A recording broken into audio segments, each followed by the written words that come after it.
আমাদের বিশ্বভারতী বন্ধ থাকে বুধবার। অন্যান্য ইউনিভার্সিটি যেমন শনি রবিবার ছুটি থাকে, আমাদের কিন্তু বুধবার বন্ধ থাকে, রবিবারে ওপেন থাকে। খোলা।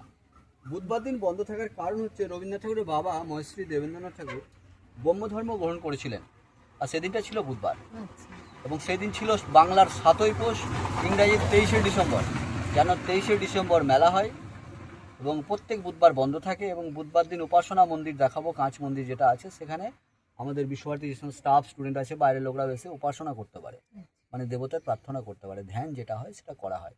এত বড় ইউনিভার্সিটি, এত বড় কলেজ স্কুল, কিন্তু বিশ্বভারতী হচ্ছে এমন একটা জায়গা যেখানে সরস্বতী পুজো হয় না। এখানে মূর্তি পুজো বারণ আছে, কারণ ব্রহ্ম ধর্মের নিয়মটাই হচ্ছে কোনো মূর্তি পুজো করা যায় না, যার জন্য এখানে কোনো মূর্তি পুজো হয় না। এটা হচ্ছে রবিবিতান।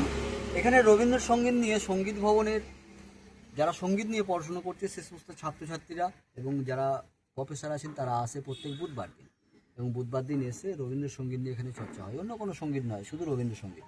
বুধবার দিন এলে পরে আপনাদেরকেও ভিতরে ঢোকানো হবে, এবং ভিতরে ঢুকে যদি রবীন্দ্রসঙ্গীত শুনতে ইচ্ছুক থাকতেন তাহলে শোনানো হয়।